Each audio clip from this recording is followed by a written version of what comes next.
കീർത്തി സുരേഷ് വിവാഹം കഴിക്കാൻ പോകുന്നു. ആരാധകരെ ചങ്ക് തകർന്നു. ആരുടെ ചങ്കാവുന്നു എനിക്ക് എനിക്കറിയില്ല. അത് തന്നെ, ചില ആരാധകരുടെ ചങ്ക് തകർന്നു. കീർത്തി ഇഷ്ടമുള്ള ആരാധകരുണ്ടായാലും അപ്പൊ വിവാഹം കഴിക്കാൻ പോകുന്നു. എന്തായാലും ആരാധകർ നിങ്ങൾ മനസ്സിലാക്കുക, എന്തായാലും നിങ്ങൾ കല്യാണം കഴിക്കാൻ പോകുന്നു.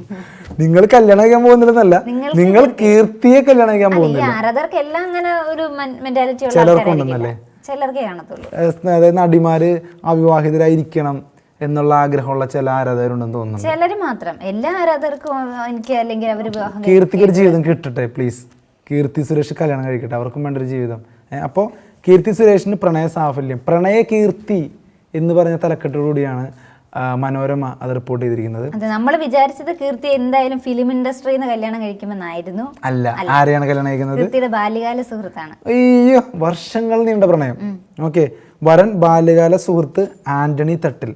പതിറ്റാണ്ട് നീണ്ട പ്രണയത്തിനൊടുവിൽ നടി കീർത്തി സുരേഷും ബാല്യകാല സുഹൃത്തും കൊച്ചി സ്വദേശിയുമായ ആന്റണി തട്ടിലും വിവാഹിതരാകുന്നു. ബന്ധുക്കളുടെയും സുഹൃത്തുക്കളുടെയും സാന്നിധ്യത്തിൽ അടുത്ത മാസം ഗോവയിലാണ് വിവാഹ ചടങ്ങ്. കൊച്ചിയിലെ പഠനകാലത്ത് പൂവിട്ട പ്രണയമാണ് സഫലമാകുന്നത്. കൊച്ചിയിലും തിരുവനന്തപുരത്തുമുള്ള റിസോർട്ട് ശൃംഖല ഉടമയാണ് ആന്റണി തട്ടിൽ. ബിടെക് ബിരുദധാരിയായ ആന്റണി ചലച്ചിത്ര നിർമ്മാതാവ് സുരേഷ് കുമാറിൻ്റെയും നടി മേനകയുടെയും ഇളയ മകളാണ് കീർത്തി. ബിടെക് ബിരുദധാരിയാണ് ആന്റണി. പിന്നെ ഇതറിയാം നമുക്ക്, സുരേഷ് കുമാറിൻ്റെയും മേനകയുടെയും ഇളയ മകളാണ്. ആ ഒരു രീതിയിൽ തന്നെയാണ് സിനിമയിലേക്ക് അവർ വരുന്നത്. ഒരു ചെറിയൊരു നെപ്പോ കിഡാണെന്നും പറയാം, പക്ഷെ നല്ല കഴിവുള്ളൊരു അഭിനേത്രിയാണ്. നാഷണൽ അവാർഡൊക്കെ കിട്ടിയിട്ടുണ്ട്. മഹാനടി എന്നുള്ള സിനിമയ്ക്ക് നല്ലൊരു പെർഫോമൻസ് ആയിരുന്നു അതിൽ. മലയാളത്തിൽ മോഹൻലാലിനൊപ്പം തുടക്കം കുറിച്ച കീർത്തി ഏത് പടത്തിലായിരുന്നു അറിയോ? മണിച്ചിത്രത്താഴിൻ്റെ ഒരു ഗീതാഞ്ജലി. അത് തന്നെ, അതിലെന്താണ് പുള്ളിക്കാരുടെ ഫസ്റ്റ് അപ്പിയറൻസ്. മോഹൻലാലിനൊപ്പം തുടക്കം കുറിച്ചത്. അത് കഴിഞ്ഞ് തമിഴ് തെലുങ്ക് ഭാഷകളിലേക്ക് ചുവട് മാറ്റിയിരുന്നു. തെലുങ്കിൽ മഹാനടി എന്ന ചിത്രത്തിലൂടെ മികച്ച നടിക്കുള്ള ദേശീയ പുരസ്കാരം തന്നെയാണ് നേരത്തെ പറഞ്ഞ പോലെ.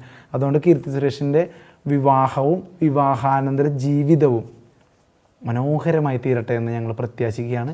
ഒരുപാട് നാള് ഈ രണ്ടുപേരുള്ളിടത്തോളം ആ ഒരു ബന്ധം നീണ്ടു പോകട്ടെ എന്ന് പറയാണ്. കാരണം സിനിമാ മേഖലയിലോ മറ്റുള്ള എൻ്റർടൈൻമെൻറ്റ് മേഖലയിലുള്ള വിവാഹ ബന്ധങ്ങളൊക്കെ പലപ്പോഴും പിരിഞ്ഞു എന്നുള്ള വാർത്തകളൊക്കെ ഖേദകരമായിട്ട് റിപ്പോർട്ട് ചെയ്യേണ്ട അവസ്ഥ വരാറുണ്ട്. പല ഭയങ്കരമായ സന്തോഷത്തിലുള്ള ബന്ധങ്ങളും പിരിഞ്ഞു പോയി എന്നൊക്കെ കേൾക്കുമ്പോൾ നിമിഷങ്ങൾക്കകം അല്ലെങ്കിൽ ദിവസങ്ങൾക്കകം മാസങ്ങൾക്കകം ഏതാനും വർഷങ്ങൾക്കകം പിരിഞ്ഞു എന്നൊക്കെ ഭയങ്കര വിഷമം തോന്നാറുണ്ട്.